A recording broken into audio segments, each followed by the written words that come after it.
Stand, would you kindly? Run! Stop! Turn. A man chooses. A slave obeys.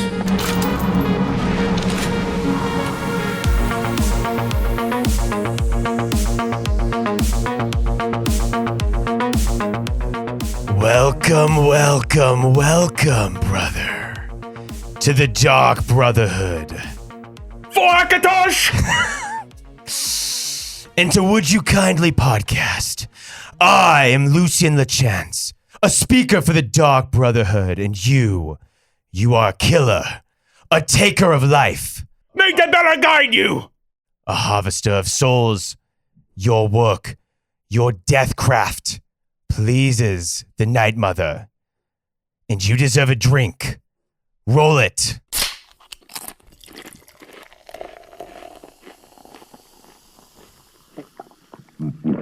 So, snack time. Big episode. Oblivion. Big episode. Oblivion remastered. We needed a big drink. Oblivion in general, but obviously we played all of the things we're talking about. We did basically on the remaster. We did on the remastered. We did touch the old one a little bit. Yeah. But it's a special night. Yeah, we got a special night. night. We got one of my favorite drinks personally. Oh. Okay. This is big. I think. Oh, Zipparita. Zipparitas. Ever heard of one? Ever heard of one? I don't think Nick's ever had this. Did you go to Zips before you came here?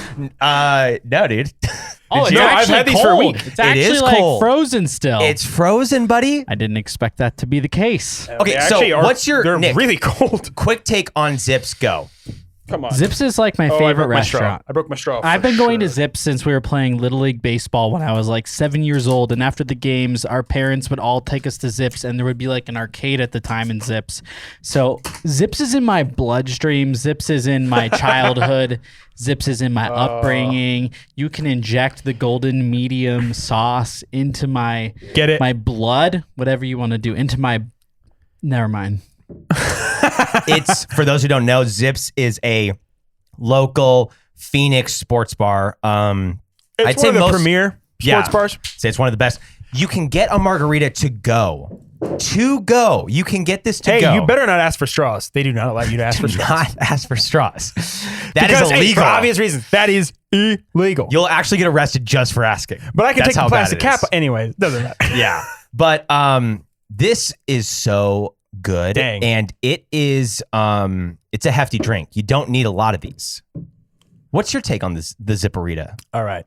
Or what's your take on margaritas in general? I love when I get a. You could almost call it a ranch water.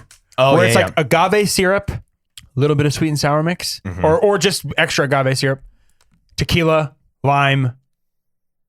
That's basically it, with maybe soda water. Okay. That I'll take all day over like you know me with like if it's super super sweet and it's a liquid, I can't really get with it. Is this super sweet to you? The house ones are the Chambord ones they do. Oh, I forgot about those. Or they call them like Cadillac or something. I can't remember, but it has the red. Cadillac's very good. That's very Those good. They I do the kinda- Grateful Dead. Oh, that one's That's another good one. too. The straight house ones are just really sweet. They just always make me go like. Every They time are I take a sweet. I feel like it really toes the line of being too sweet for sure. But Definitely. the thing It's about almost too sweet. yeah, But it is like a lot of tequila too. the Zipparita, I mean, I would say my tolerance is pretty up there for alcohol, and usually 2 Zipparitas, like no matter what, can get me moving. Right. Can get you cooking around they for sure. definitely don't. Put a pep this in your is- step. It's not one shot in here. No, Like, that's what people No, don't. that's what I'm saying. It's a lot of and tequila. it comes out like a slushy. Yeah. They pull the machine, it just batch comes right out. They batch gallons It's of it. delicious. What would you give this though out of a 5, Quentin? Damn, man, if I'm put on the spot. On the spot. You can breathe all you want, but I want a number. I am going to keep our friendship intact, so I'll say a 3.5, but No, it's be honest. barely- Be a 3. honest. It's a 3. All right. And I'm stretching to give it a 3 because it Good is night, potent. everybody. It's nice knowing you. I think it's really potent. So yeah, It is I a think that's potent good. potion. But I will say that, man, the taste, it's like every sip I'm like, all right, I gotta like little mentally prepare. Yeah. I'm not like yearning for like, ooh, I love it. Yeah. To be clear, you're rating a Zipparita below a Buzzball. Not the crappy buzz balls, but the ones that were good. The like Choco Chiller. If you handed me a Choco Chiller right now, I would have trouble not. You would chugging drink a it. Choco Oh, Chiller that's like picking over children for a- me. That's picking children, honestly. Oh, Yeah, over a house margarita. Yes, a house margarita from anywhere. By the way, Unless What's it's your Los rating? Dos What's your Molinos. rating? I feel like my rating is based on degeneracy.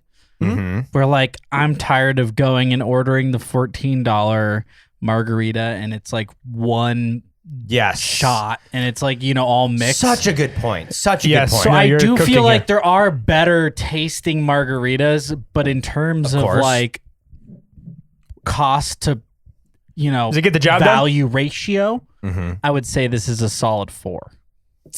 For that reason. Okay. The convenience of it is what's making me give it that extra 0.5%. If I'm being honest, so I'm back up to 3.5. Well, I think Los Dos probably has the best margaritas. Have you had a Los Dos Minos? We're getting real deep cuts Phoenix here, but that's fine. Nick, have you been to Los Dos? It's on Central. No. Central. And like, Oh, dude. oh no, not Central. I'm sorry, Camelback and 12 Fish. Gotta go. You would love One it. of the best Mexican food places, and I'm not even a procurer of great Mexican food. I like Mexican food; it's fine, but it's not like my main go-to. Not a connoisseur. Not a connoisseur, but I would say if it's like get rid of all the rest, but you can only have one. I'd say I'd keep Los Dos over like any other place I could think of. It's up there, and the Mexican food's incredible. The margaritas on top, like that's what's really my favorite part. Like they're margaritas. They're crazy, and they're crazy. They're not cheap though. That's the thing. True. Los Dos is expensive. It's a little expensive.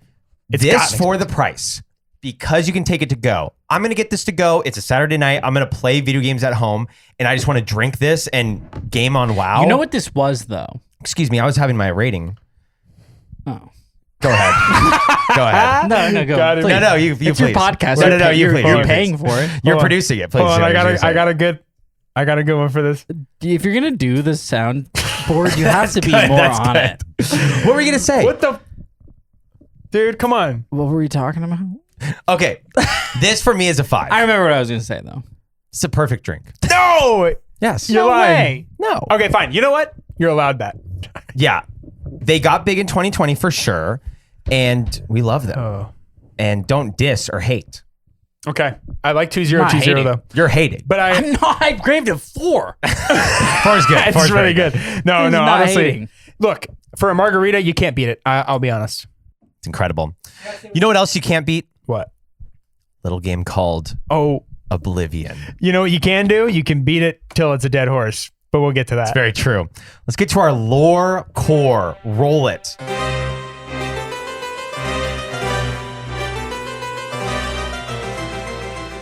The Elder Scrolls IV Oblivion is a massive open world fantasy RPG developed by Bethesda Game Studios and released in 2006.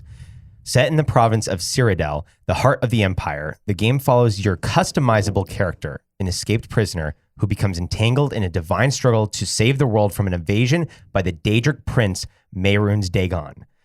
After the assassination of Emperor Uriel Septim VII, you are entrusted with a critical mission to find his last remaining illegitimate heir, Martin Septim, a priest from the city of Kavach. As Oblivion Gates portals to a hellish Daedric realm begin opening across the land, unleashing monsters and destruction, you work with the Blades, who are the Emperor's former bodyguards, to protect Martin and uncover how to stop the invasion.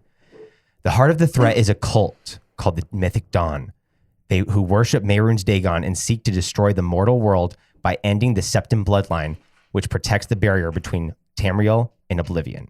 You must close Oblivion gates across the land, rally divided counts and armies of Cyrodiil, retrieve powerful artifacts to help Martin unlock the Amulet of Kings, a divine relic that holds the power to seal Oblivion, and confront the Mythic Dawn, and ultimately enter the realm of Oblivion itself to defeat their leader, Mankar Cameron.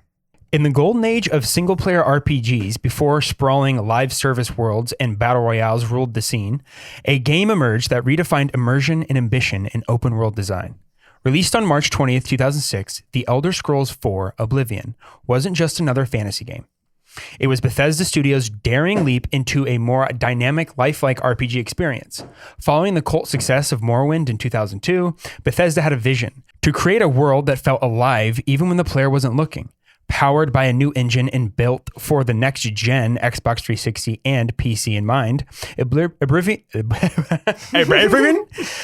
Oblivion brought a lush, detailed realm, Cyrodiil, to life. Trees swayed with real wind physics. Guards had full-day daily routines and schedules. A player were no longer bound by expectations of a linear questline. You could do whatever you want and be whatever you wanted from the jump. It was revolutionary in its time. For Spike TV Video Game Awards, Golden Joystick Awards, Academy of Interactive Arts and Sciences, GameSpot, IGN, and GameSpy, it won Game of the Year. It was the best RPG at the BAFTA Game Awards, Interactive Achievement Awards, Game Developer Choice Awards, IGN, GameSpy, GameSpot, and more. It is a critically acclaimed game.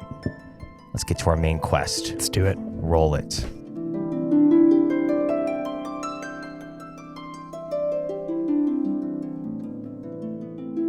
If you go back and listen to earlier episodes, the one game that was requested the most was Oblivion, The Elder Scrolls IV.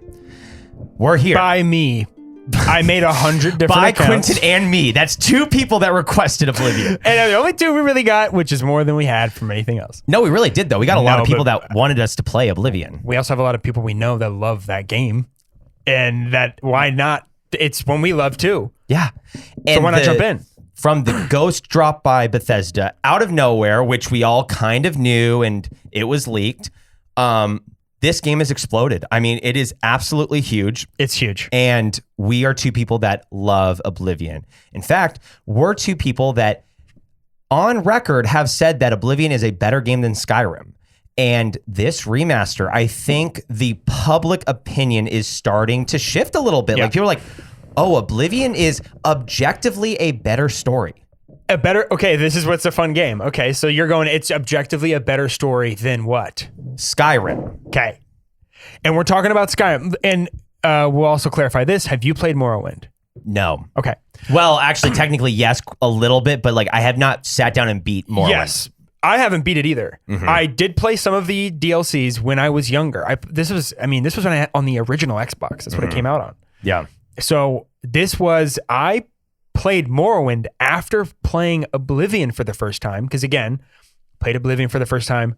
Uncle's house. Didn't own the Xbox 360 I played it on. Didn't own it.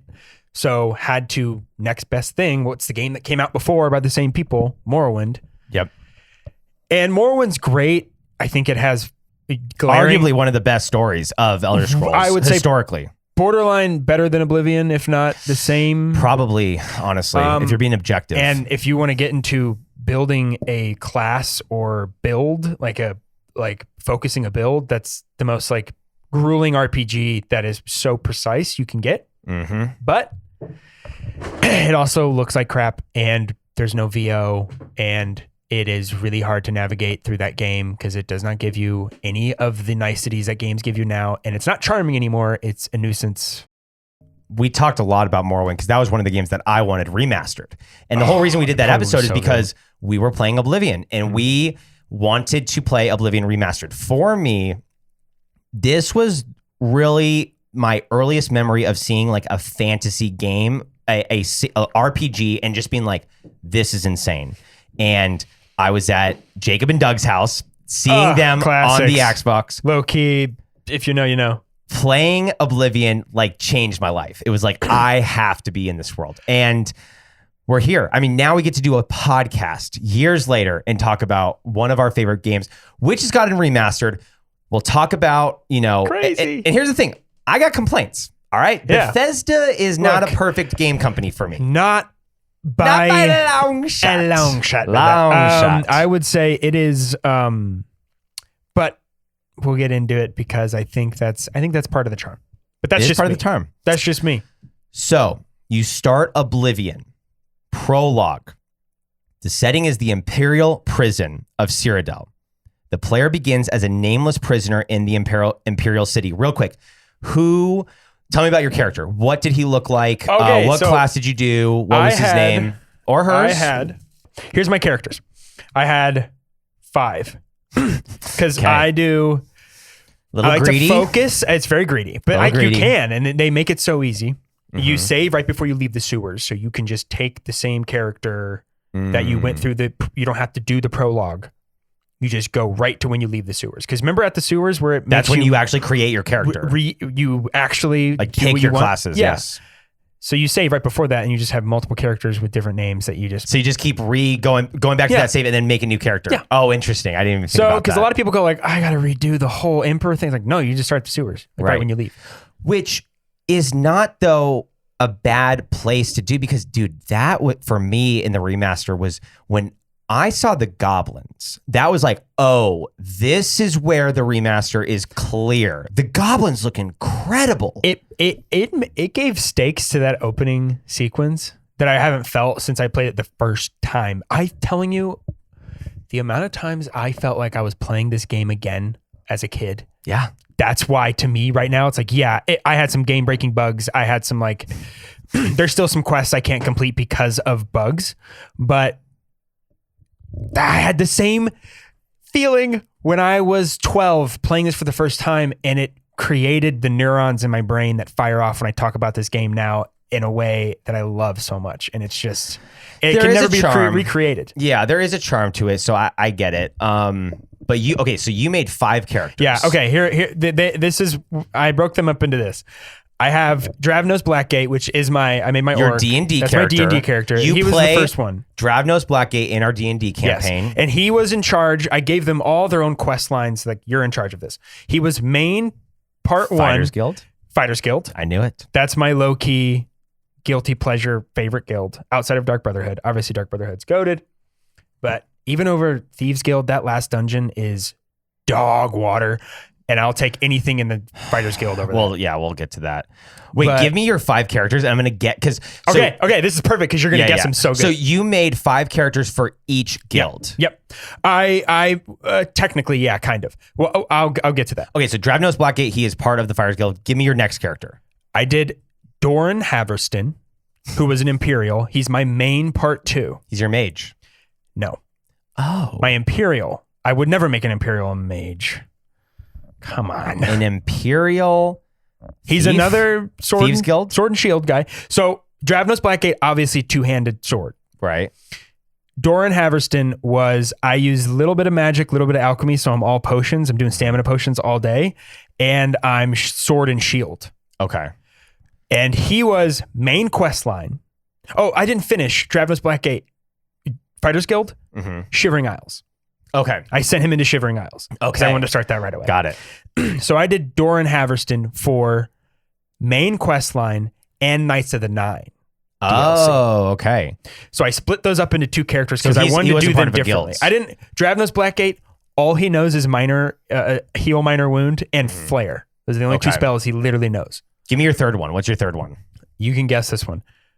Jarakin Khajiit. Thieves Guild. Yeah, obviously. That's my Khajiit has got to be the Thieves Guild. Got to be Thieves Guild. If you're D&D coded, this is a Tabaxi, Tabaxi, baby. which is the cat-like race of I like the word Khajiit more. so better than Tabaxi. Because They're obviously both cool. they have a Middle Eastern aesthetic to them. Yep, Their accent, Yep. The land that they come from. Yeah, it's like a kind of it's like a jungle desert kind of vibe. Yep. Khajiit just sounds sick. So, all right, number 4. Number 4 is Lithos Zal. Black Brotherhood, Argonian. Yes, dude. Yep. This is what I'm saying. Yep. A A lot of Argonians are in the Dark Brotherhood. I know they're crawling with them. Yeah. Literally. They're lizards. But great. But I also did the Mehrunes Dagon, Mehrunes Razor Okay. DLC. Did you do that one? No, I did not. That's where you get that dagger where it has, depending on your luck skill, it has a chance to one hit any enemy in the game. That's so crazy. What do you think of? Do you like how the Argonians look in the remaster? to me, they do not look as good. I think in the original, they look a tad more boxy and their eyes are just like more soulless. Whereas in the remaster, they are much more thin and they almost look lizard-like. I don't like it. Well, that's what I would say. They're more lizards than they are dragons. Is that what you're trying to say? I think so a little bit. They went dragon heavy in the OG Oblivion. They look like dragons. That's what I love about them. Whereas in Morrowind, they literally have feet like otters. You can't wear boots. Oh, if you are an Argonian in Morrowind, but they're really fast. Yes, and they obviously can run in Morrowind. I think they could run on water and obviously breathe underwater if you wanted to. But all right, so who's your fifth character? This one's easy, and the name will give it right to you. Esmond Malkoran. That's a human mage. No, well, human. Give me. Starts with a B. It's the one that's half Imperial, half what are those guys called? The Bretons. Yeah. They are not dark elf, bro. Or what's the name for the dark elf? That's it's Dunmer. Dunmer, yeah, not Dunmer, bro. No, if I'm doing Dunmer, I'm doing Dark Brotherhood or Thieves Guild. Because I actually Dark Brotherhood only because you can do a lot of paralyze spells. Like you can do a lot of good spells because they're obviously all elves are good with spells. Right. But usually I make a high elf mage, and I went Breton this time. Okay. Because Breton has the resistance to magic, and if you go with the, I think it's is it the Lord sign? One of the sign, or maybe it's the Apprentice. It gives you like 100% magicka production. Yeah. And then it makes you 50% susceptible to magic, but I think Bretons are already like 60% resistant. So you lose the negative of that whole thing. Can I tell you about my character? Please. Because you have one and it's the best. Okay, so I went really lore-coded and dumb and stupid with mine. No. You went funny, what you should do as an adult play this game. My character, Larry David, the half-orc from Bruma. First of his name, the hero of Kvatch, listener for the Dark Brotherhood, champion of Cyrodiil, divine crusader. So a hypocrite? Champion of Bruma. We're going to get to that. Knight of the White Stallion, the Daedric Prince of Madness himself, Sheogorath. But no one would remember this for years because this half-orc would ultimately become the Grey Fox himself. He was a complicated half-orc. Erased from history. No one could truly know what his intentions were. He was a man of action and not speech. Larry David grew up in an orphanage in Bruma. He was constantly laughed at and made to feel different. Not just because he was an orc, but he was cursed with balding. Sentenced to life in prison in the Imperial City for stealing from the baker and murdering his family, he thought his days were done. He was 70 at the time. When Emperor Ural Septim released this hardened criminal from prison, we literally have no idea why he did this. But even with his dark past... I've seen your face in my dreams. But once he was released from prison, he would hop on his horse, Jerry Seinfeld, and simultaneously help Martin Septon and the Blades retrieve the Daedric artifacts and the Armor of Kings while climbing the ranks of the Dark Brotherhood and the Thieves Guild. He would enter Paradise and confront Mankar Cameron and was a loyal subject and friend to Martin Septon till the very end. These contradictions in actions and lifestyles confuse historians to this day. Larry David wouldn't blink an eye when told to murder an innocent family for the Dark Brotherhood. And he wouldn't hesitate to sacrifice his life for the Septon dynasty and to help Martin banish Mehrunes Dagon. Why the dichotomy? This would all be explained later in his life. After saving Cyrodiil, he would travel to the Shivering Isles and become Sheogorath, the Daedric Prince of Madness. Although he would remain and exist as the Daedric Prince of Madness, he left behind a son who would continue his line. For generations, the Davids would be cursed with the opposite qualities of their hero ancestor. They would be creatures of many things to say and little action. Complaints would be verbal and obvious, but they would never do anything about it. They just would like to talk. Why does this trait exist and is so contrary to the hero we know? No one knows. You could say it's madness. Prologue. The death of an emperor. Imperial prison, Cyrodiil. The player begins as a nameless prisoner or Larry David or 5 other people. No, I never started in that. I only started in that as Dravnos. Okay, so I was Dravnos. only, just like you, we were both half-orcs. Ah. In that. Or I believe in Elder Scrolls, they do not follow E20 or not E, whatever D&D is, their lore. Oh yeah, it's its own thing. They're orcs. They're not half orcs. They're orcish people. Ooh, good question. I'm almost positive they aren't half orcs. They are orcs, because I know full orcs in D&D are like goblins. That's not the same thing. You're absolutely right. They're full orcs. Yes. I'm just which I like better. I don't like the whole half orc. I get it but I think it's more know like why? the orc. What? Because in D&D historically, orcs are an evil race. If you are born an orc, you are evil. So, which is controversial now because they want all races to be able to have not be whatever, evil. More of a less nature, more nurture. What's the situation there? Kind of the situation. So Bethesda was ahead of the curve. They knew. Ahead of the curve or curb? Both work, I think, because it's just Is it ahead of the curve or the curb? I think it's curve with a V. Okay, so we have Larry David and Dravnos. They are helping Uriel Septon the Seventh flee from assassins, the Mythic Dawn. We talked about it a little bit already. Seeing the goblins, dude, for me was just like so insane. Even seeing the first zombie, like the zombie in the original, shout out to my cousin Abby. She was terrified of the zombies. They like actually scared. Like she'd be like, she'd like be the character turning around and running away because the noise they make, and they're like kind of like they walk up to you like little babies. They're like, "Rrr." Yeah, Last of Us reference.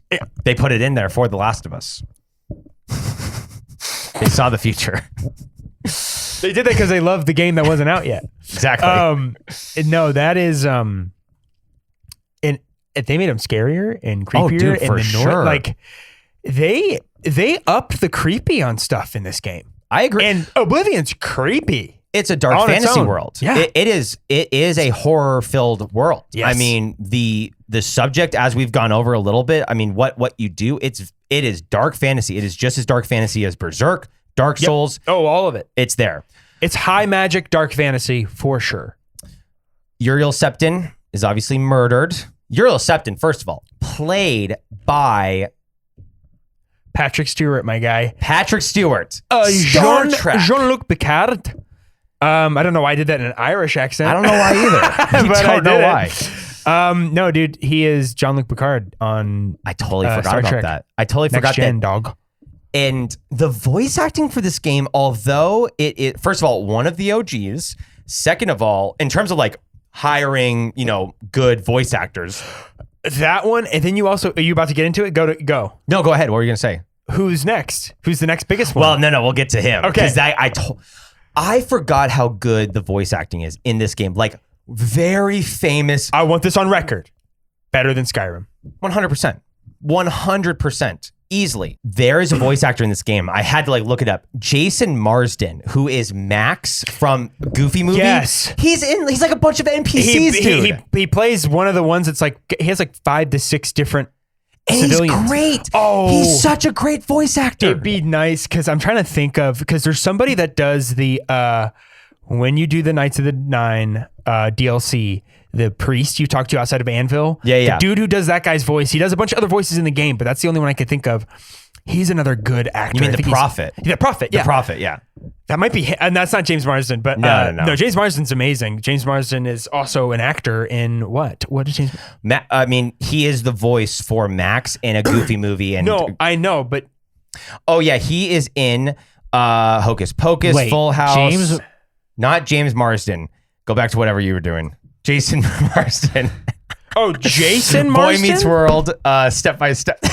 Nick's face is so funny. Wait, Hairspray? He's an X-Men? Cyclops? Not James Marsden, Jason Marsden. No! I thought we were talking about the guy from Dead Redemption. No. John Marsden. No. Oh, we were all on different pages. All three of us leave were that on in. a different planet That's from each funny. other. Here's the thing. Nick listens in and out of this podcast, and then it will all of a It's sudden not just true. start It's not talking. true. It's absolutely true. Because then you'll just start talking to us. I'm like, we aren't even talking about. No, that's I love so good. I hate that I feel so seen right now. All right, listen. Cyrodiil needs saving. I'm we need really sorry, we need Jenny, to that was directly in your recall ear. this account. Chapter 1, A World in Peril. You deliver the amulet to Joffrey, leader of the Blades. He tells you that there's one remaining heir to the throne, Martin Septon, an illegitimate son of Uriel. Martin is a priest in the city of Kvatch and has just come under attack by Oblivion gates, portals to the Daedric realm of Mehrunes Dagon. Joffrey's ponytail, kind of sick.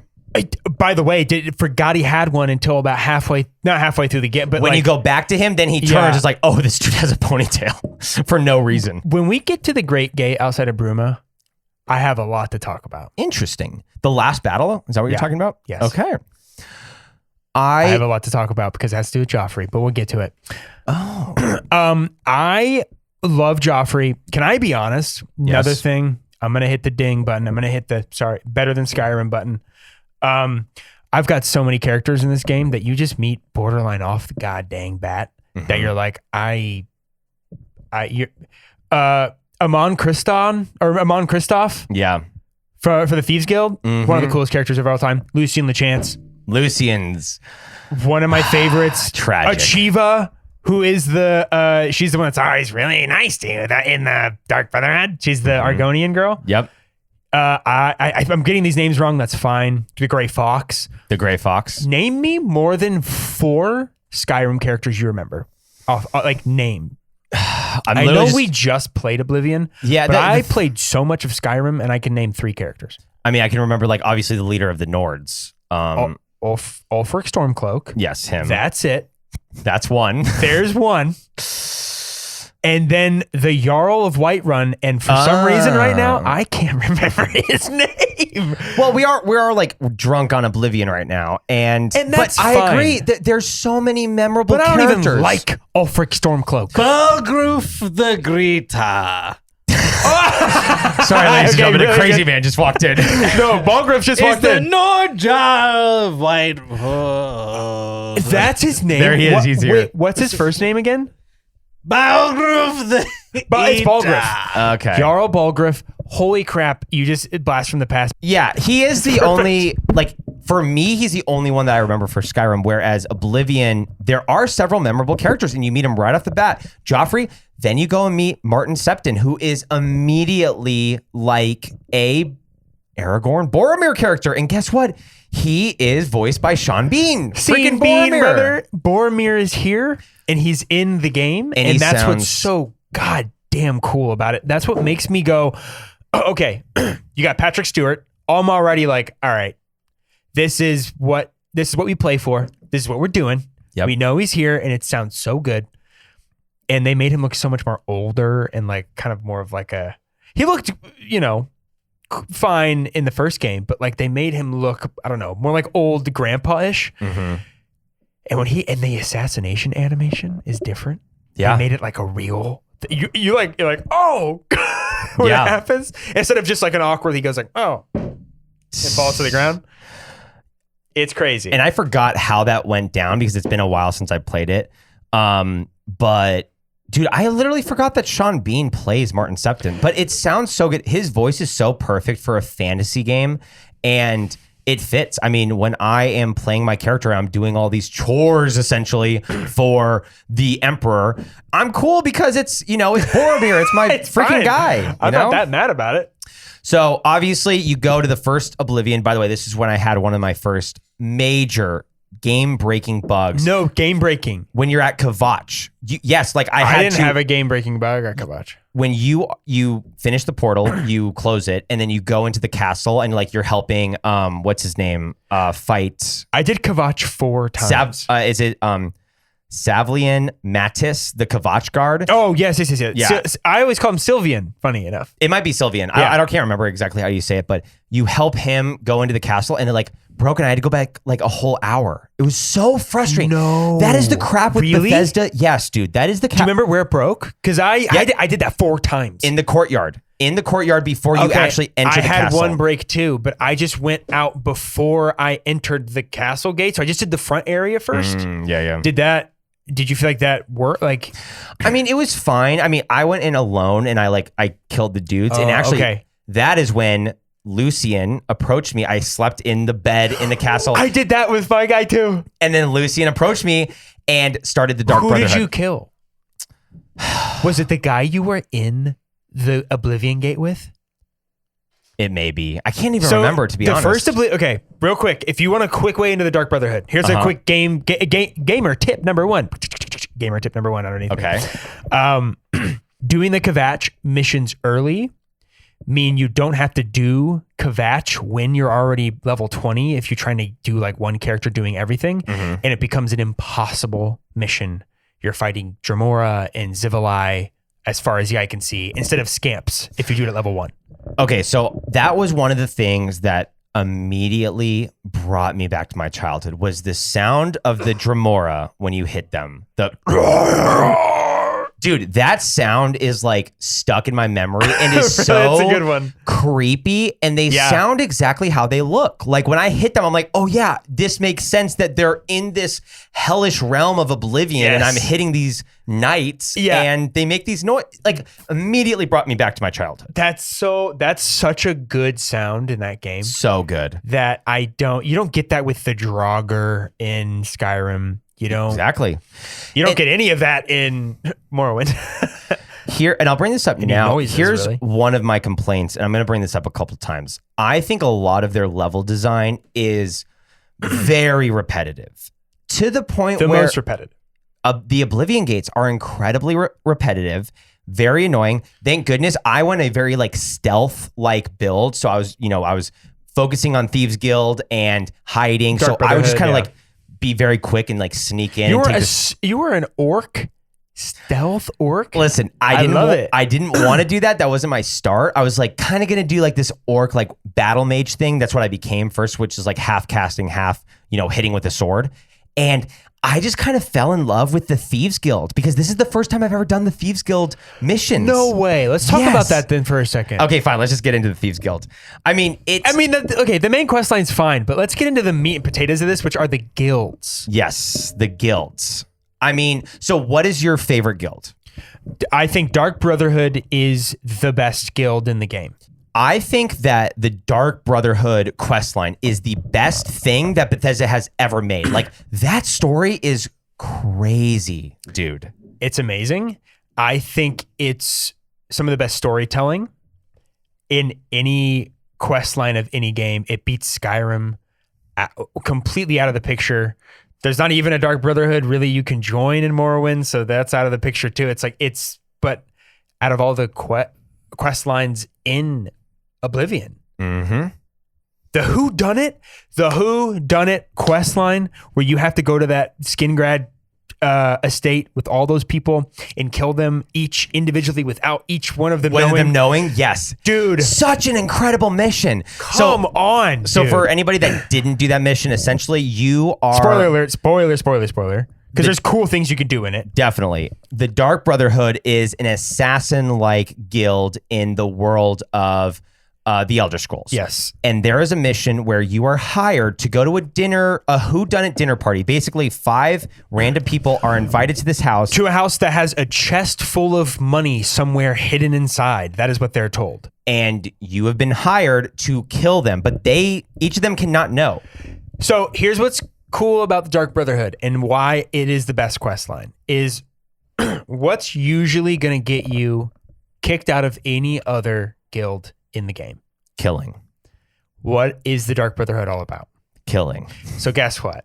You're going to kill. If it goes south, you can kill everyone in that house, hunting them down one by one like a horror thriller, like you're Michael Myers, and you're going to get paid the exact same amount as if I did it once. You're going to get a bonus if you don't. Right.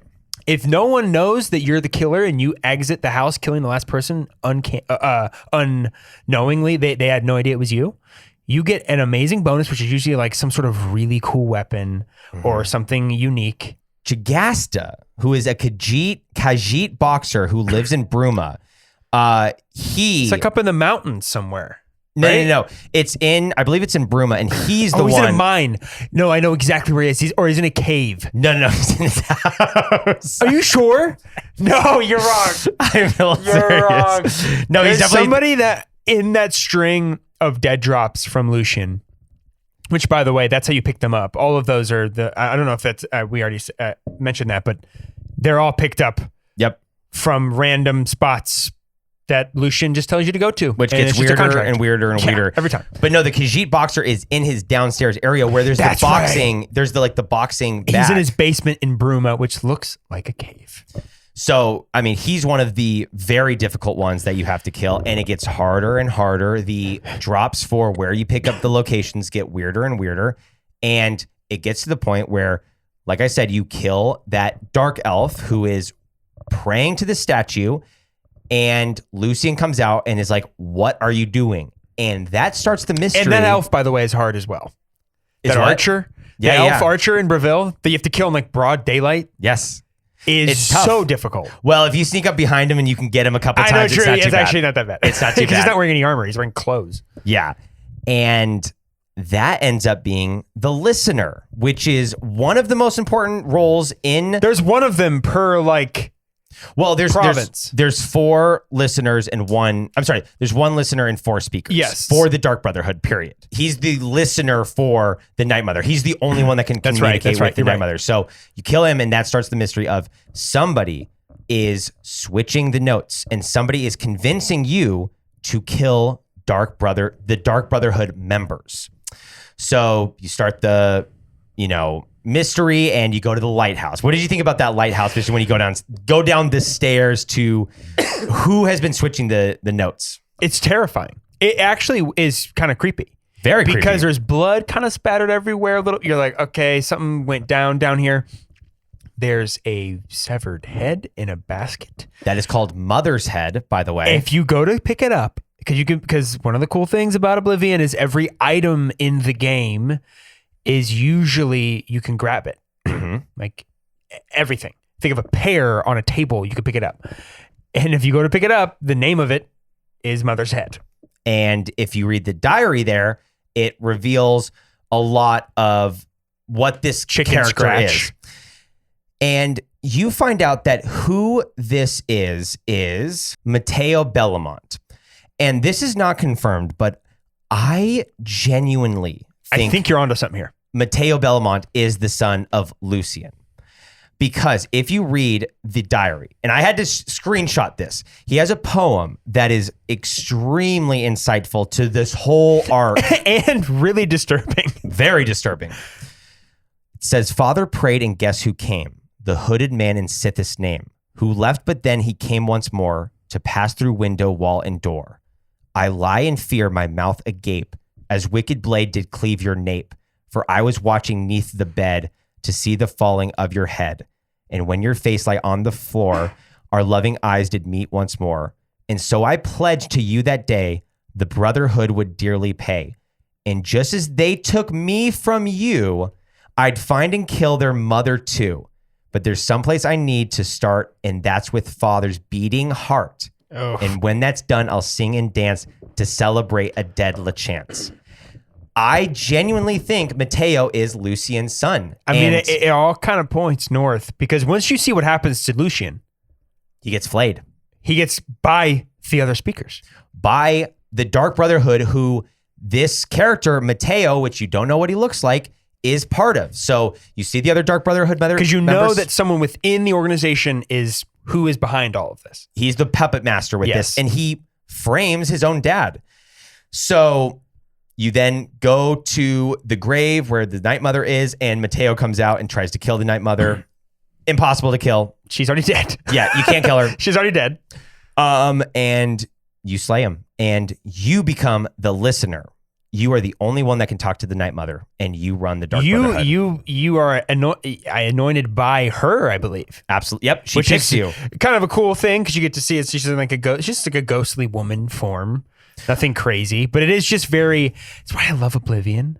It's because it adds this certain sense of realism to what is going on, where it's not this. There was certain. Whoa. Excuse me.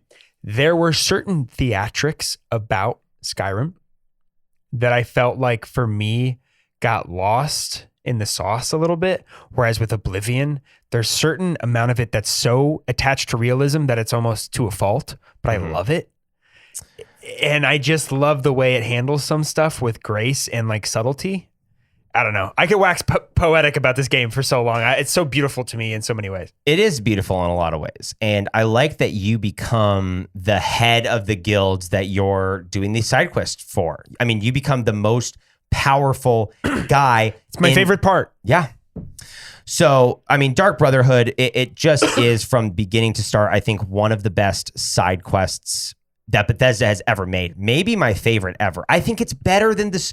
Well, I mean, the story of Oblivion's incredible, but I just think the Dark Brotherhood is a must play for any Bethesda fan, specifically in Oblivion. I completely agree. If you like fantasy at all, if you like anything that has to do with like dungeons, there's not really dragons. I mean, unless you're like the very end cutscene of the campaign, there's a big dragon. It's really cool. They actually made it look way cooler, by the way. We'll get to that. Shout out to that. But if you're just into high fantasy, high magic, and dark fantasy too, with swords and whatever you want to do, an RPG, please. I don't know how you haven't played it yet, especially the remaster. Just pick it up. Well, and the Dark Brotherhood specifically for dark fantasy. Oh, perfect. So getting back to the main quest, obviously you go back to Wayne and Priority and it's attacked. Wayne and Priory. Priory, thank you, is attacked and the Amulet of Kings is stolen, The Amulet of Kings has been stolen. Which explain what the Joffrey. Do that again. The Amulet of Kings has been stolen. That's good. We must get it back and you must get Martin. I have a ponytail. I have a large ponytail, but a cul-de-sac head. It's very shiny. What is the Amulet of Kings? The Amulet of Kings is the way that the Septim line, the line of emperors that back to Tiber Septim, the first of his name, they use the Amulet of Kings to light the Wayfires, I believe, is what they are called. And those Wayfires keep the realm of Oblivion from the realm of Nirn, I believe, or the planet is called Nirn, but I think, or the of Cyrodiil, really. Cyrodiil, just keeping Cyrodiil away from any sort of Daedric energy. Right. Because it is imbued, the Septim line, they are imbued with the power of the god Akatosh, which is the dragon god of courage, and he's got some other attributes, I believe Akatosh does, but for Akatosh, everyone screams all the time. The lore of Bethesda, of the Elder Scrolls is so Thick. good. I would say it is the main shining part of what Elder Scrolls is the story. I mean, it is multifaceted. It is very political. Homebrewed. Yeah. I mean, Todd Howard knows how to write a fantasy story. I mean, it is up there in terms of lore with World of Warcraft, Song of Ice and Fire. I mean, Lord of the Rings is obviously the GOAT, but I'm saying that this is a very, very deep lore. You can spend hours. But you could draw all those, the roots from all of those games, movies, you call it, back to basically Tolkien. Yeah. And it's like, oh, okay. It's like, yeah, of course. It's such an evergreen thing that'll never get old. It'll never go bad. Mm-hmm. Just keep going back to the well on that. If you like fantasy, you're going to love it. Yeah, It's I don't just know. different takes on what Tolkien invented. And I'm cool with that. I'm Totally. so keep going. Of course, obviously. I mean, fantasy is my personal favorite Yeah, I know. genre. So this is when you start to learn about the Mythic Dawn. You get the Mythic Dawn commentaries. You got to kind of sneak around and get the different volumes. And the Mythic Dawn is who is bringing Mehrunes Dagon to the realm of Oblivion. They're who worship him, and Mankar Cameron is their leader. So, I mean, what did you think about going down and trying to steal the book from Mankar Cameron before he escapes to paradise? So I did the main quest like throughout doing all the rest of them because I would do chunks of it. Yeah. Because it kind of it gets repetitive. But it's really good. It's a great main quest, and it has not really any fat besides the Oblivion Gates. Mm-hmm. But I feel like all the Mankar Cameron stuff I really liked. Mm-hmm. And what's funny is if you do the Mages Guild, which you need to do, you run into Manny Marco, who is the King of Worms. He is called, who is the necromancer leader. Okay. And I get a lot of their stuff confused because they have similar names, and it's kind of this whole like mages fighting each other because everything in the Mythic Dawn is all very magic based. Mhm. Whereas when I was, as my Rorik character or Doran character, I was all swords. So I wasn't using any magic on these guys. Did you use magic or no? You were stealth. A little bit. I did a little bit of magic still. I kind of did a bunch of stuff, but I started the Mages Guild, and I love the quest when you have to get the ring that weighs you down under the water. Ring of burden. Yeah, that's great. You become it's my best. It's such a good quest. Favorite quest. But I knew that because of the Thieves Guild that you would eventually have to steal an item from the Mages Guild and then you would get kicked out. Yep. So I decided to just go the Thieves Guild, but I really want to play the Mages Guild. Mm-hmm.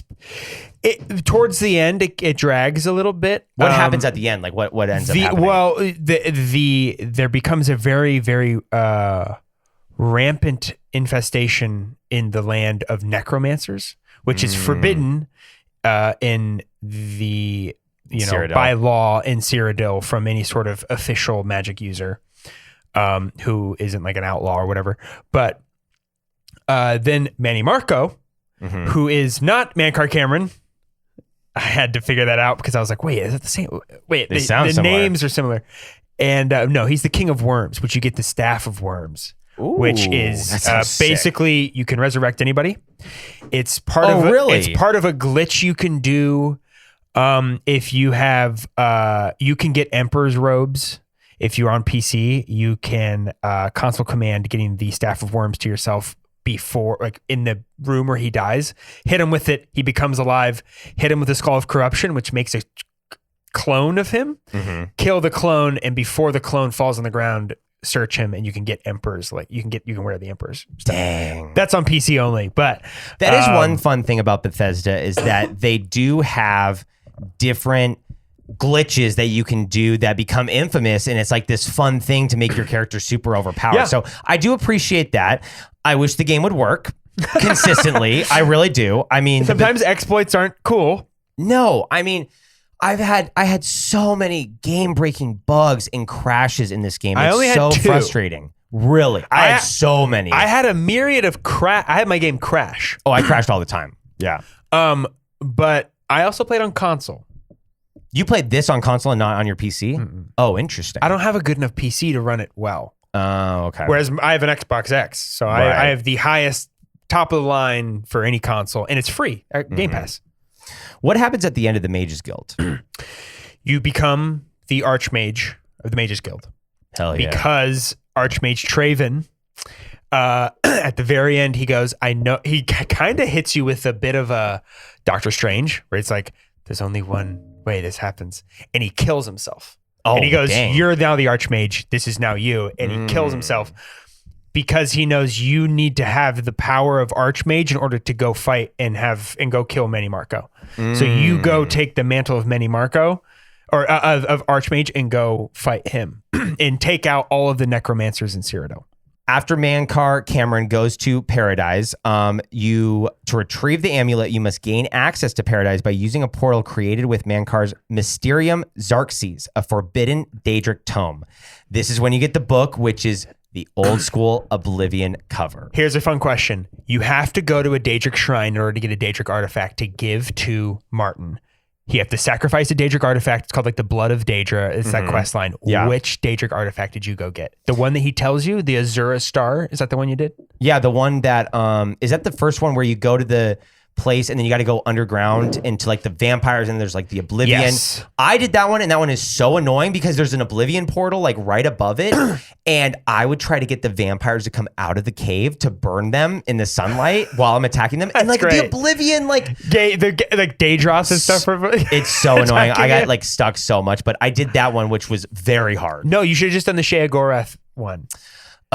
Which is it's in between Leowyn and Breville, right above Leowyn. And you get to, there's this place called Arbor Watch. I think it's called Arbor Watch. Where you go talk to them and they have this crazy prophecy of what would be the end of days for them. And it's like infestation of rats, famine, and an unforeseen like tragedy. And Sheogorath literally goes like, you need to go make these 3 things happen. Go fulfill their prophecy, their crazy prophecy they have at this crazy town that's right from my shrine. Because I think it's funny. He literally tells you, he's like, because you ask, you go, why am I doing this to these people? And he's like, Because I'm mad. Because it's funny. I'm the prince of madness. And at the very end, he rains dogs that are on fire on everyone. Literally, you sit in the beginning. He goes, go to the center of town and duck.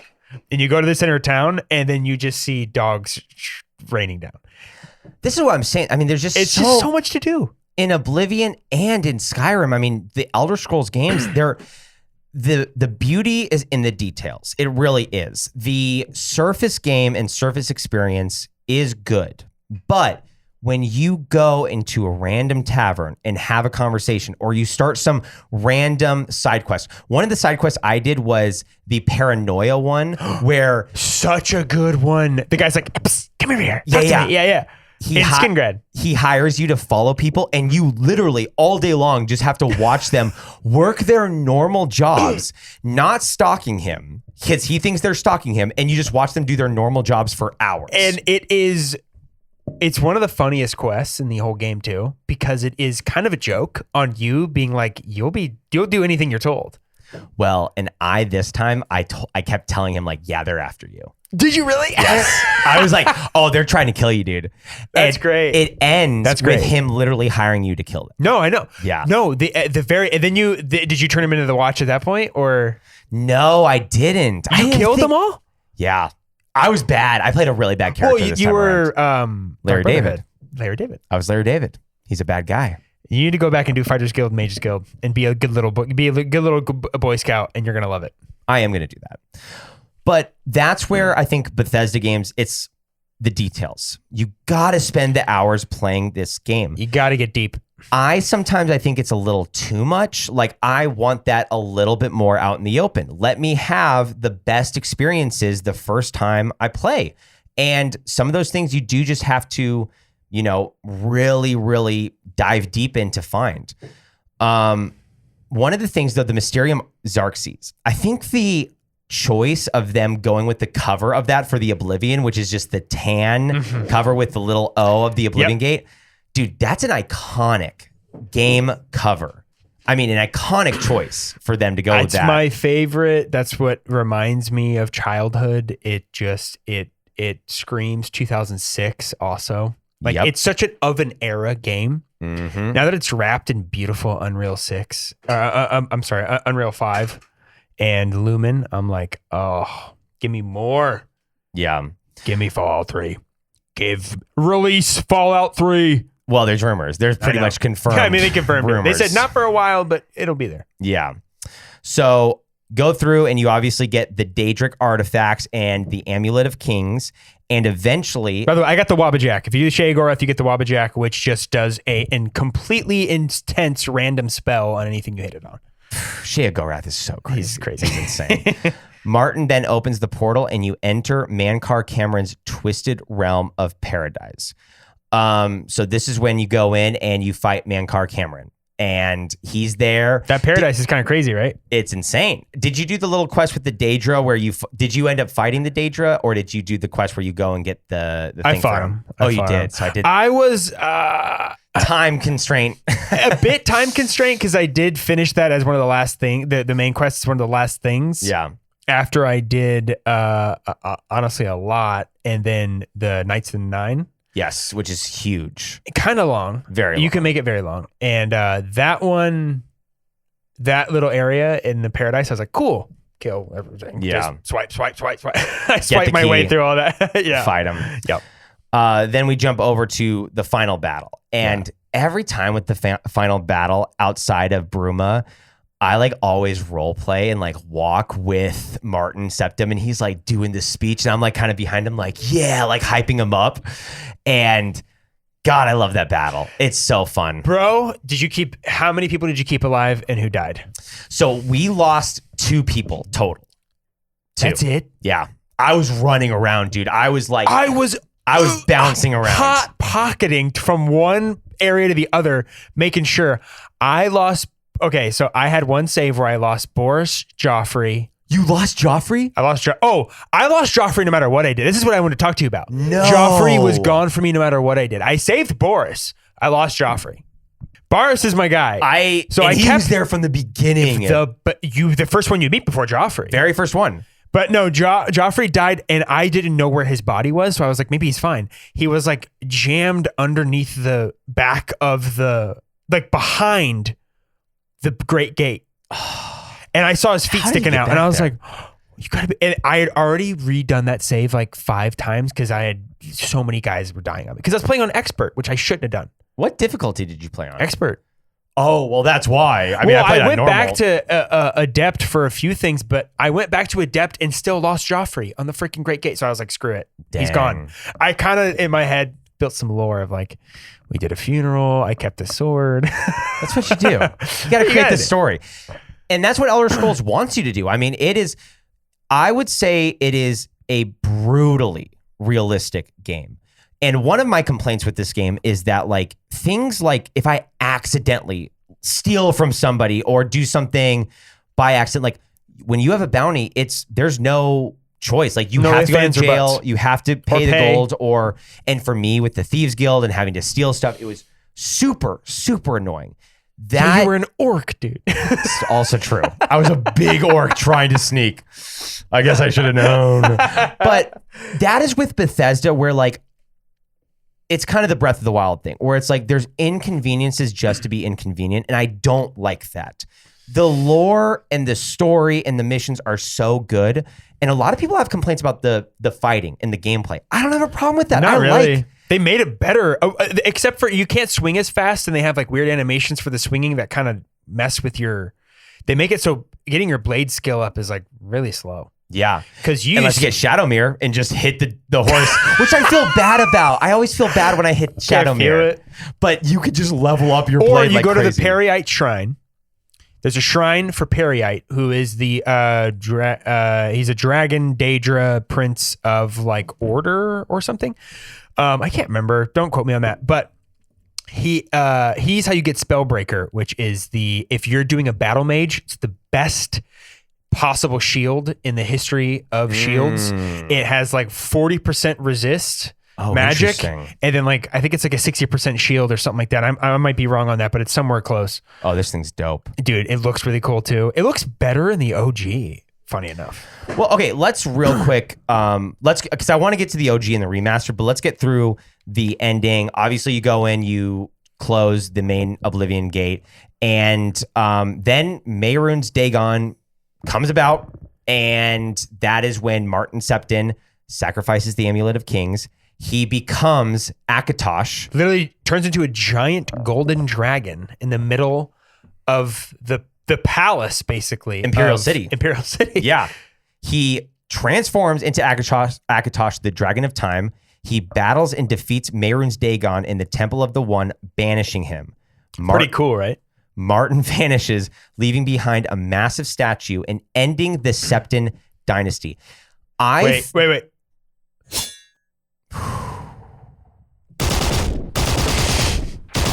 There's no guns in Oblivion. This is where I think Oblivion is like so much better than Skyrim, because the fact that there was this long-lasting dynasty, and really the point of Martin Septon, who is an illegitimate heir, he sacrifices himself with the Amulet of Kings to destroy Mehrunes Dagon. Like, that is such a crazy story and so much better than just being the Dragonborn. Thank you so much. How boring is it that you're just like Neo and it's like, you're the chosen one. Right. And it's like, how about just being a random whoever the hell you want to be who got broken out because the freaking old Alzheimer's emperor saw you in his dreams?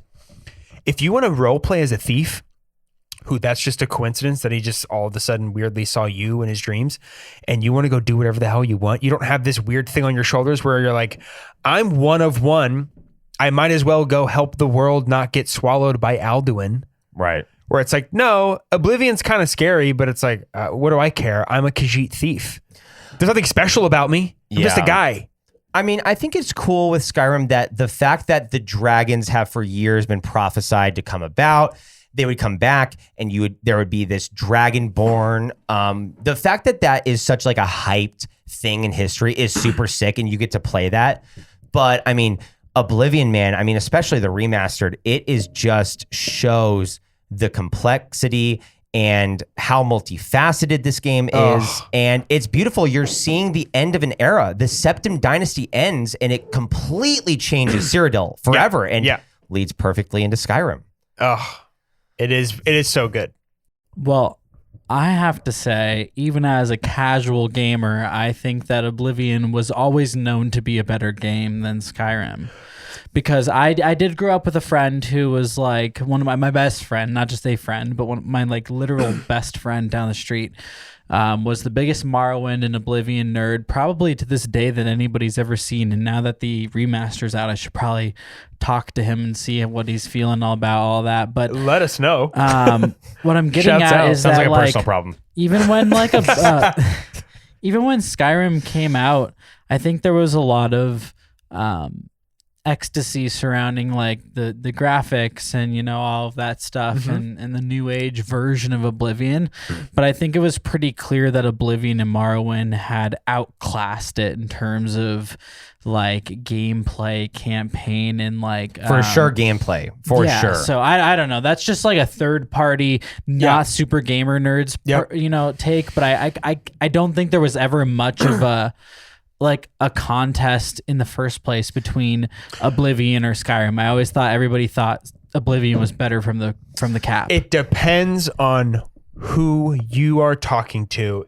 It's your buddy down the street who is the same age as you. Maybe I'm influenced then. I think you're heavily influenced because I know a lot of people who are Skyrim over Oblivion. Oblivion's old. Skyrim looks better. Okay, let me give Skyrim some flowers. Well, I would say that the overall... Let me give them some flowers. But the consensus is that Skyrim is better, though. The consensus I overall. would say right now, if you were to say before the remaster, people would be like, Oblivion, what are you, for a millennial? What the heck, do boomer ass?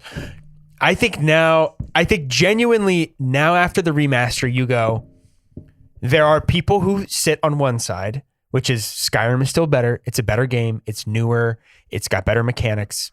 Blah blah blah. The leveling's better. It doesn't do that weird leveling thing with the leveling. It's way better. Way better. That's one of the big blemishes on Oblivion is they didn't fix the leveling, which people don't like, which I don't either. It's annoying. Yes. If you're trying to do min-maxing on a character, you are depending on your definition of min-maxing, which for me is minimum effort, maximum XP, basically. And if you're doing that on Oblivion, you're going to get murked everywhere you go after level 10 because your blade's not up, blah, blah, blah, whatever it is.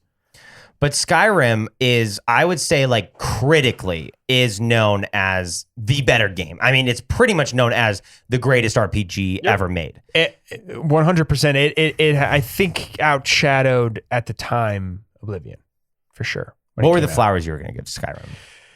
I think the magic feels better. Oh yeah, that's true. Because you can like dual wield fire and the fireballs. Vush Roda. The shouts is a really cool. I get why it's like, okay, we're gonna make you the Dragonborn, and then we're gonna give you a really cool thing that you can do, which is shouts. Iconic. I booted up Skyrim. This was maybe like 4 or 5 months ago. Okay. And the overwhelming sense of boredom that shook my body as soon as it started. Wow. I saw a meme recently that was like it was like the dog with like its eyes closed. You ever seen the dog? It's like a brown lab with its eyes closed and it's like going like this. And it said, as soon as you boot up Skyrim thinking you're going to download a bunch of mods and have fun, and then you just came with an overwhelming sense of boredom. It's exhausting. You're like, oh, there's nothing to do because I've done it all. And there's no other way to do it. Well, Oblivion has 1,000 different ways to do the same thing. Skyrim doesn't have that. It just has 1,000 different things to do. Once you do them all, it's done. In the beginning, Skyrim, you're just hiding from a dragon, which is cool. The dragon part, of course, is cool, but Oblivion, you're right away defending the emperor of all of Cyrodiil. There is such a difference. I didn't even think about the tutorial being the highest stakes of all time. There's again, dragons are awesome. Okay, I'm not downplaying that, but we've all seen monsters in games, and I think killing a dragon in Skyrim is borderline deplorable. It's so not fun, in my opinion. It's hard, yes, but I don't like just hitting this giant block and seeing its health slowly go down. Yeah. I want to fight goblins. I want them to block me. I want to block them. I want to use magic. Like, it just is a better flow of game in Oblivion, and clearly a better story. Oh, I mean just the quest lines in general, the cities. You put me in Falkreath or Morthal, brother. I don't know where I am. Yeah, I don't know which way's up. yeah. But if I'm sitting in Skingrad, I can tell you what street I'm on. I can tell you where the alchemist It's is. starting I to can sound tell like you. you're talking about old school RuneScape. No, Okay, but no. it's like, No. You know where you No, are in no, old no. school RuneScape. I'll be totally clear. There's no confusion. No, I'm not talking no smack no about nothing. All I'm saying is Skyrim has this certain aesthetic that I just don't appreciate, where I feel like in the remaster, especially of Oblivion, they nailed it, man. They did everything and right. You hit it on the nail with it's California. That's what Tamriel. I'm sorry. That's what Cyrodiil. That's what Cyrodiil is. Yeah. Is It's a little bit of everything. It's Leowen. It looks like Endor, like at the border of the Blackwoods in the Black Marsh. It's swamp. Actually, it's more like Dagobah. It's very like big redwood like trees. Oh, trees. Yeah, essentially. True. But I'm always like so fascinated about the ones that are like on the border that are near different, regions. Yes. Where you have like the Dark Elves, you have the Argonian, the Khajiit. Whereas like Bruma, right next to Skyrim, Right next obviously. to Skyrim. My favorite city is Shindenhall. It's the Cheydinhall, the Renaissance looking one with like the purple. It's fairy tale. Yes, purple roofs. It's my favorite too. And they also have, it's a dark elf who rules that, and his son runs the Knight of the Thorns, and you had to go. Did you save him? No, he died. You didn't get Thornblade? No, I had to get his like ring off, and I had to show it to him. He died. Did you get Thornblade? That's the sword that looks like a leaf. It's got like a green emblem. I believe you have to keep him alive. I think. I can't remember if I got that sword. Honestly, if I kept as Rorik, I keep calling him Rorik. Doran. No, Doran, the other one that I did, the second, the one I did the main quest with. Well, you got 5 characters. To keep track of. I know, and I kept him alive. I kept hitting heal person on him. Because I was the Crusader Knight before that, so I had the Akatosh's blessing. I could keep healing him, so I kept him alive, and I got this sword called the Thornblade, and it's a unique looking weapon. Have you seen it? Look it up and make sure. See if you've gotten it. Hold for lookup. Jarvis, show me Thornblade. Dude, I cannot remember if I got this. I don't know if I did. It's such a cool weapon. It just looks cool. Yeah, I don't remember getting. Yeah, this you get. blade. I don't know if it's called Thornblade or if it's called something else, but you get some sort of sword if you get the Count of Cheydinhall's son back to him. And it's the Dunma. you get something by bringing the ring back, like, and he's actually chill with you. And I bought a place in Cheydinhall. Like, I invest. One of the best houses too. I love it. You know, one of the houses is haunted, and you have to do this whole mission. Anvil. It's easy. It's 5,000 gold, and all you got to do is just talk to it's Barius. What's his name? Gerald Barius or something like that. Dude, that's the house I get as soon as I possibly can because it's just a fun. cool little spot. It's a cool mission. Yeah. Too. Another really fun mission. Did you do the one where you go into the paint? A brush with death. Yes. Oh. So, And you get dude, the- in the remastered, it looks amazing. It looks so cool. It has that weird, like, it looks like you're on a canvas. It And the literally canvas looks is like not you're in a moving behind painting. it. It's amazing. I can't remember if it looked that good with the original, No. but in the remastered, it looks It just amazing. looks really blurry in the vanilla. And it's quick. I mean, you just fight those troll things and get it, but like, Yeah, you go it's get such the- a cool. Larry such a David looked fun- incredible in it. Let's real quick hit Shivering Isles. Great DLC. Which side did you mainly pick in Shivering Isles? Because I love Sylve so much. She is such a baddie. She's a baddie, especially the remaster. Yo, bro, I was like, yo, okay, yeah, I'll do whatever you want. So I like a little dementia with my queen. I'll take over Mania. Yes. I'll take Mania. I'm the same way. And that guy's annoying. He's like Thaden. Ew. He's like Loki. He's like Loki, and he's really his annoying. eyes are like burnt red, I and know. he's clearly a drug addict. And it's like, I'll become Mania. But here's the thing: I was an orc too, doing all that. So sneaking into his kitchen and putting the stuff in his food, I tried to do it like hard. no one seeing me. Mm-hmm. Took me 4 hours to do that stupid mission. Gotta up that sneakness, brother. It honestly annoyed me to the point to where I was getting mad at Shivering Isles, where I was like, I hate this. Why did I do this? This is so annoying. Well, yeah, that's a theme with Bethesda. I mean, they are so annoying with the glitches, I will say, and it will affect my score because there is the fact that we now have Baldur's Gate 3 and we have The Witcher, like we have games that play so smooth and perfect. I know Oblivion's old. I get that, but still, it's frustrating.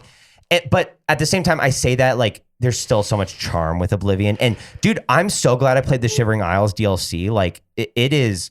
It's the best. Is it not so the best? good. Dude, It's so good. I put on here, it feels like the first time moments is the butterfly room after having the interview with Haskell, where it turns into the different colored butterflies. And then you see the big mushroom towers and you're like, where am I? And I love that you have to make the new Guardian. Oh, the gatekeeper? The gatekeeper. When you have to make him again, those quests are kind of long and annoying, but going through those tunnels is so laborious. To quote you. Good word. It's laborious, bro. It is. And they're the same The epitome. crap. It's the same crap. Hallway, bug, sewer rat. I'm done with it, okay? I don't care how old this game is. But it's so old, Austin. You don't understand. No, I get it. Old should die, all right? That's what I think. It's old for a reason. This is why you remastered it.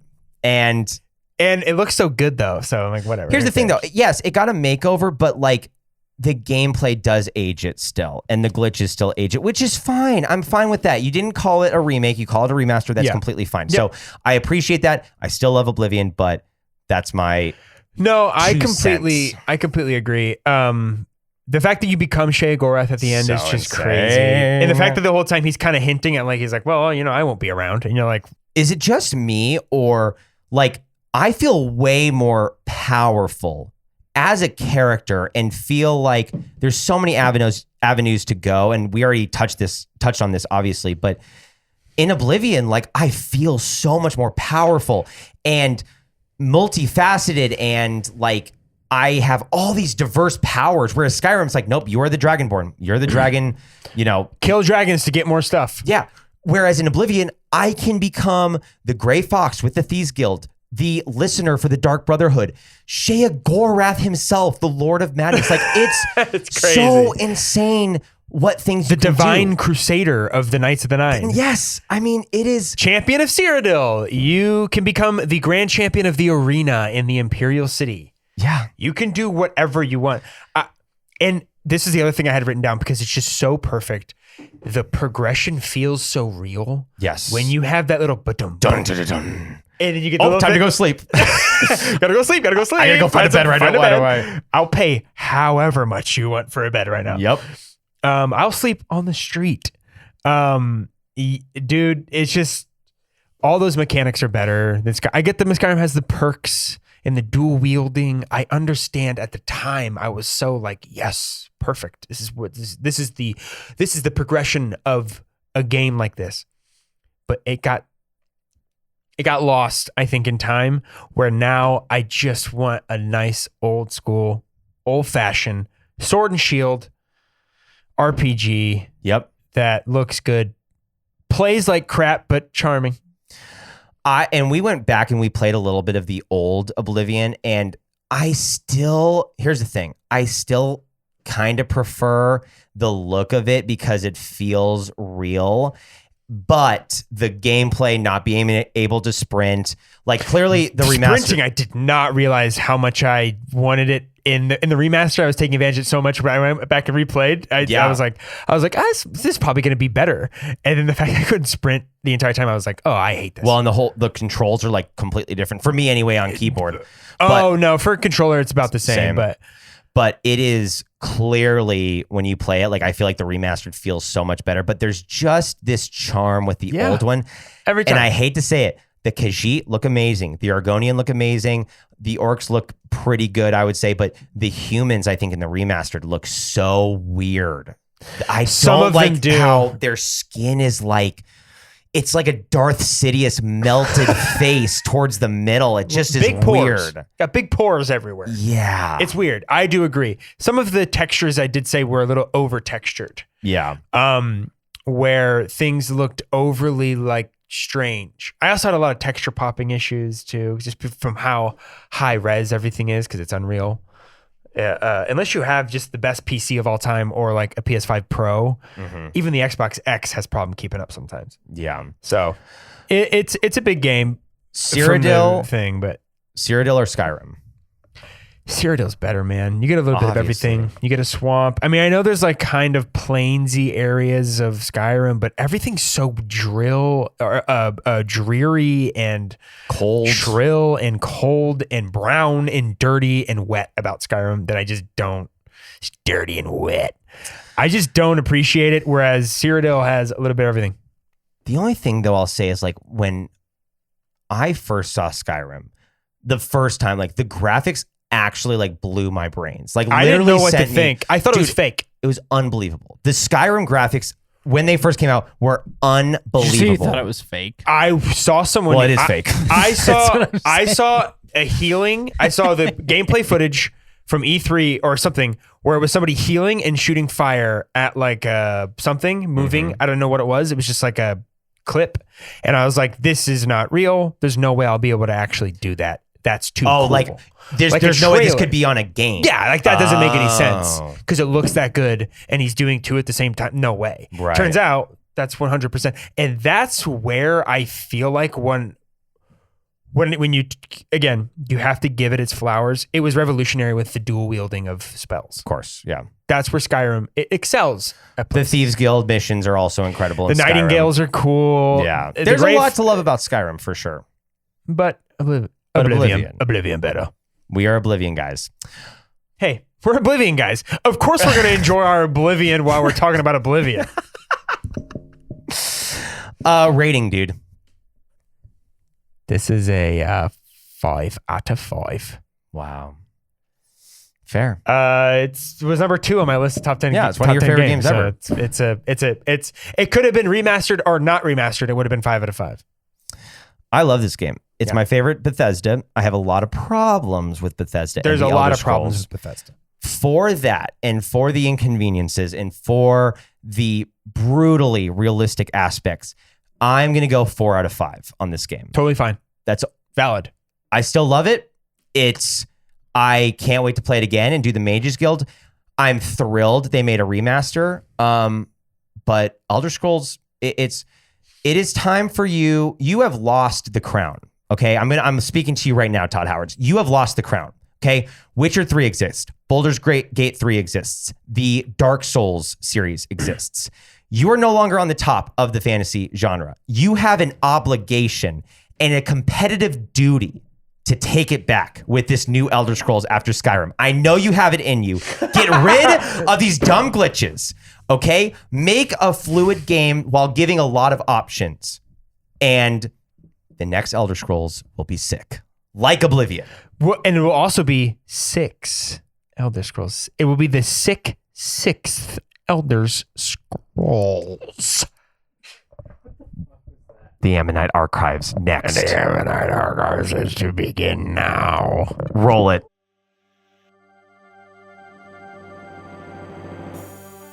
All right, last time on the Ammonite Archives, our trio, Austin the Arcane, Quentin the Crab King, and Rylan of Many Regrets, chose to brave the moss-laced path beneath barrows after a perception check revealed a faint glow of something ancient and possibly alive.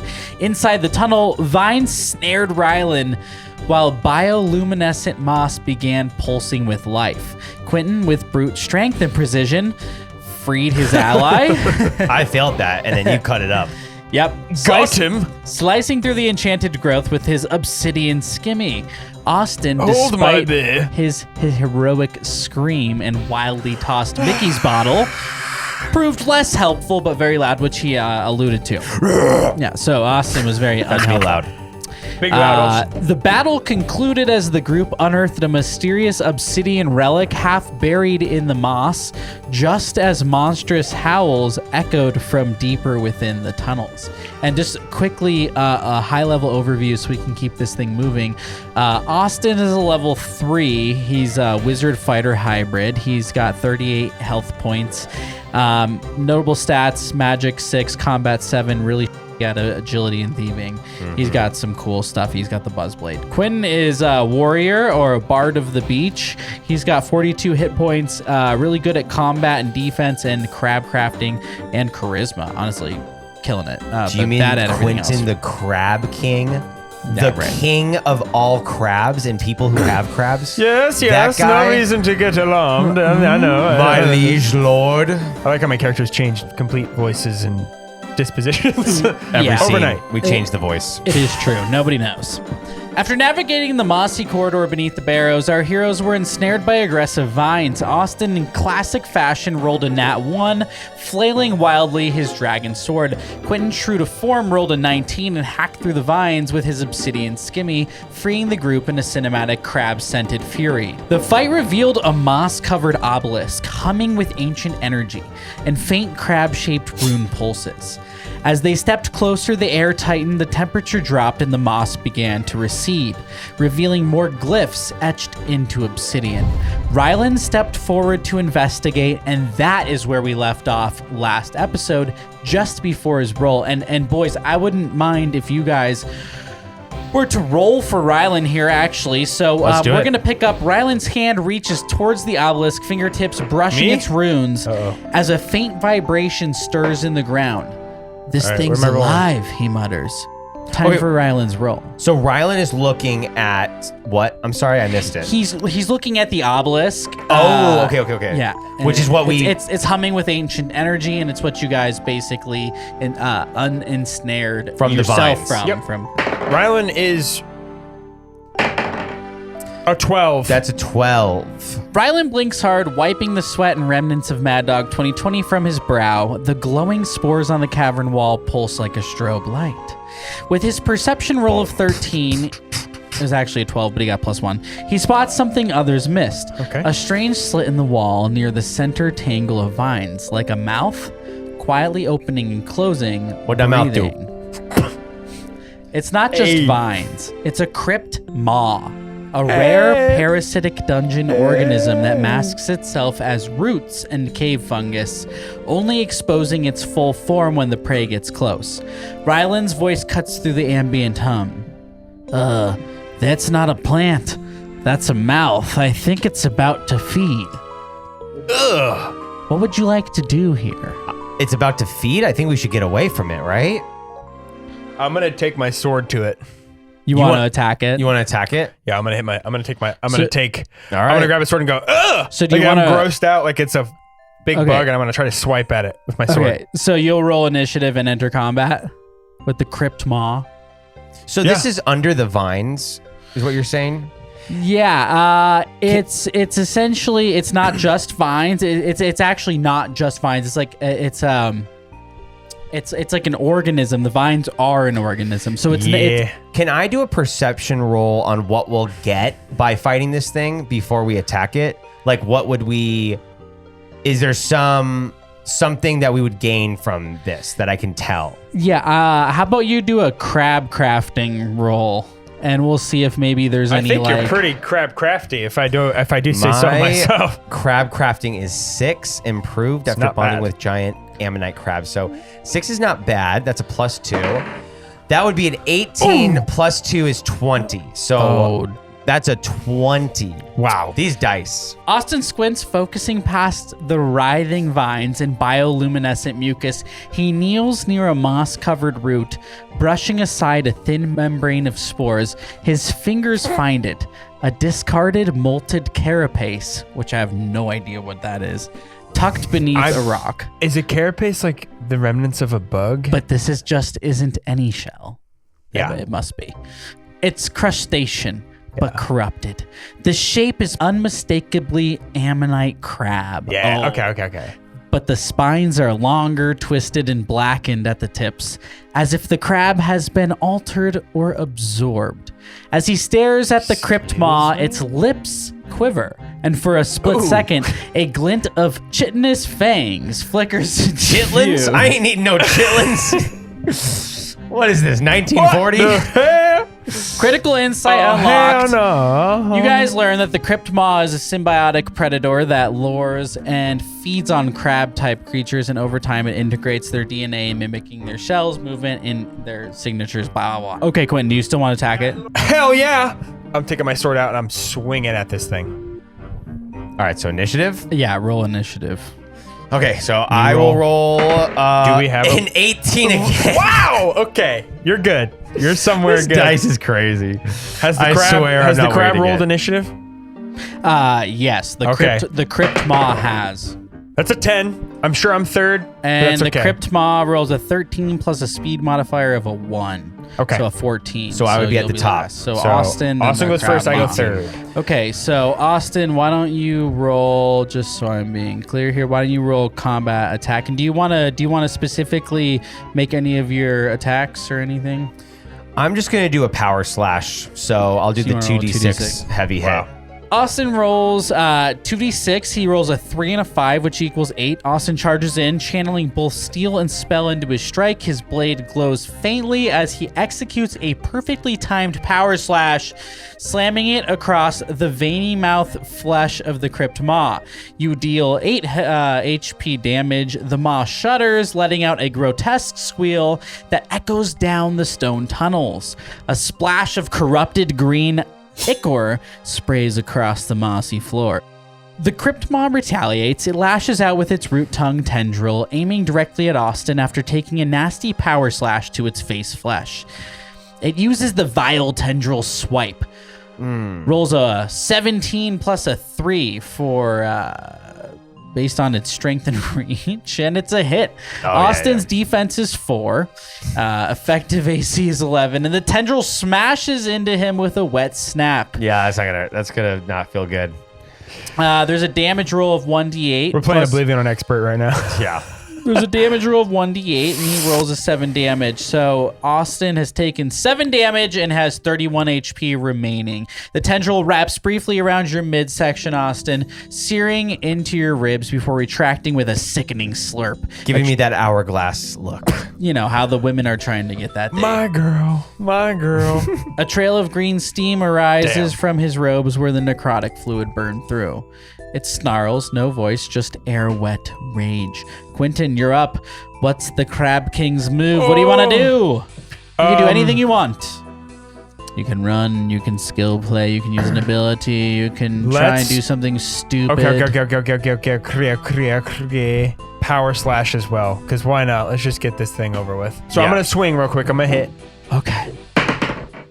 That's a 12. That's a hit. Let's go. Okay. So you're going to now roll a 2d6, and we're going to do that for you. And it's a 4 and a 6, and you deal 10 damage. Oh, wow, that's really good. Okay, That's very we'll good. take Which is that all actually day. really good. Quentin roars and lunges. My lord.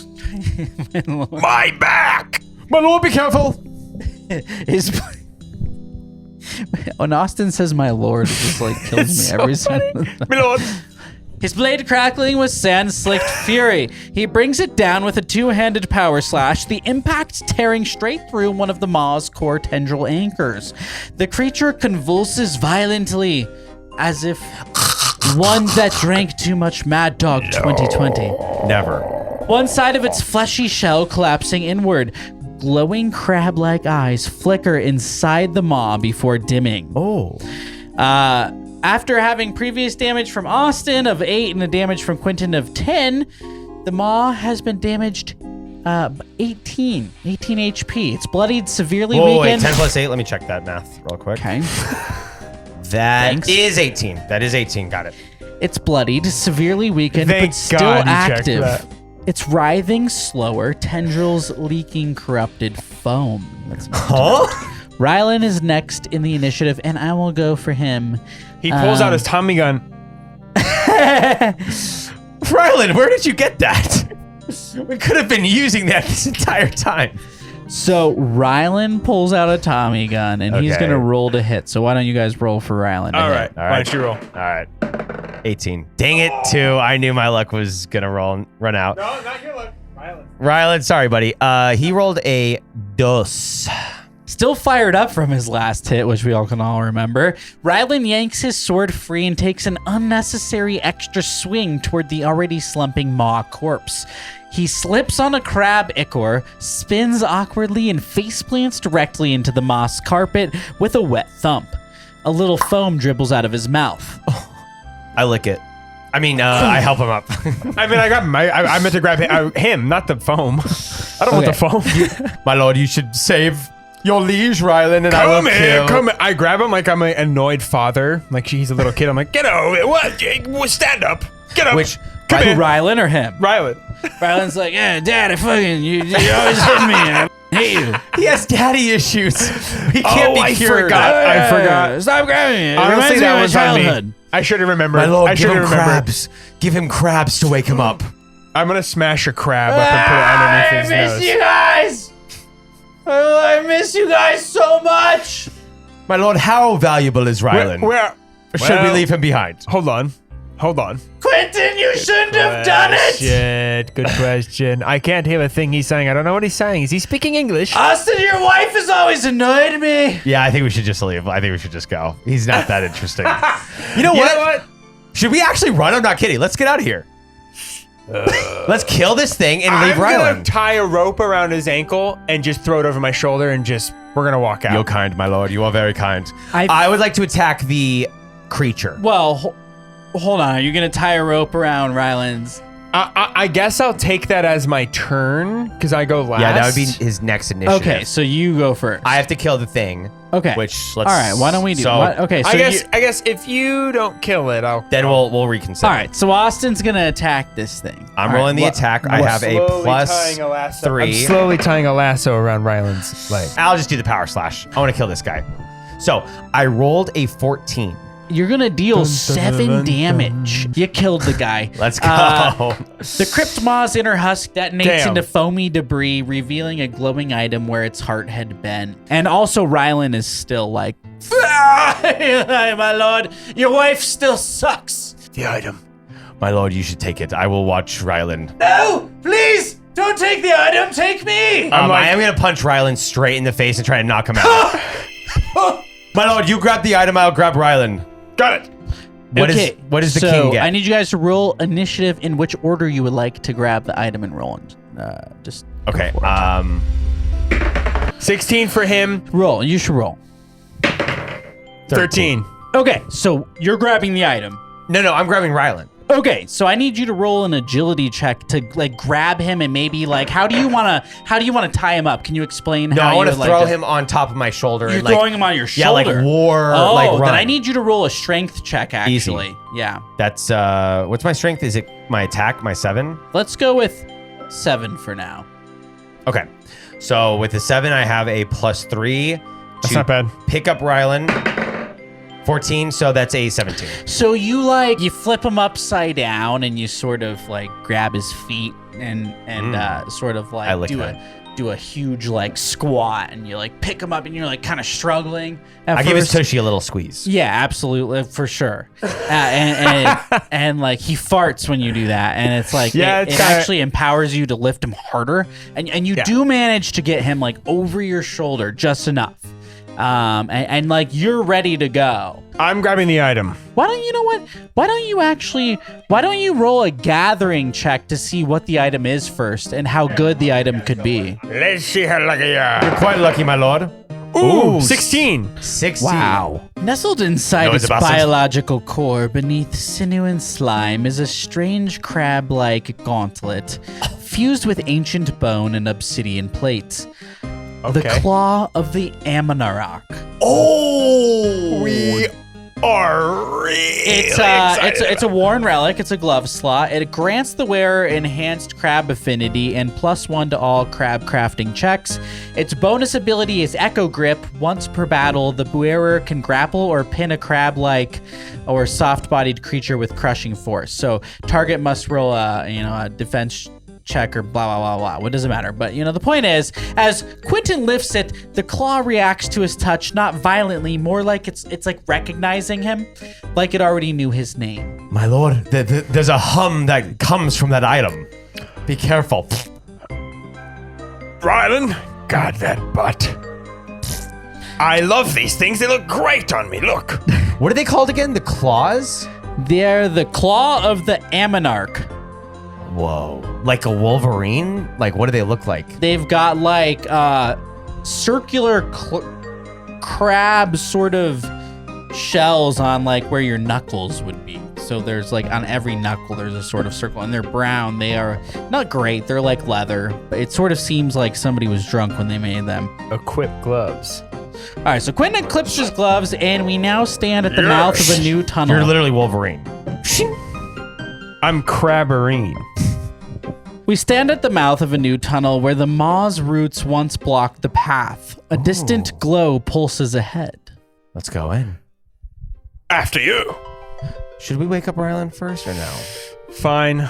Put him down. Put him down. Can we attempt to wake up Rylan? He's like super pretty much almost dead. Like it's like Wait, I should mean, we heal him? You could, I suppose. Well, you have turned bones to edible bread. You could move. I don't know what you could really do to heal. Well, Quentin him has a half-drunken necessarily. Bud Light. Could we use that to like nourish him somehow? We do know that Rylan loves Bud Light and alcohol in general, so maybe it could, depending on how well you roll, maybe like the Bud Light could sort of act as a potion to wake him up. I mean, that could be in the realm of possibilities.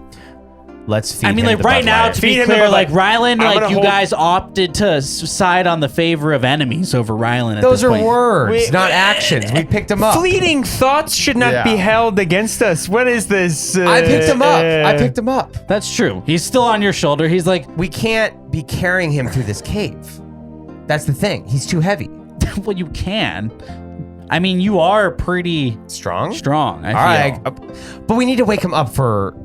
Let's Quest. just see. I'm gonna pour. I'm just gonna grab his head. I'm gonna pour some Bud Light into, and I have my half-drinking Bud Light right into his gullet. Why don't you roll a charisma check to see if you can, like, Talk to him. Talk to him while you're talk to him? pouring Well, it. yeah, like, talk. Yeah, why don't you give me Wake like, up, buddy. tell me like what you're saying to him as you pour it down his throat. Can you see me, boy? 14. He's like, I know. Slap Dad. him a little bit. Slap him around a little bit. is that you, Dad? Okay. I don't remember you. It's been Good so, Lord, he's dead. It's been so long since you cheated on Mother. What? He's got daddy issues for real. And Rylan, listen.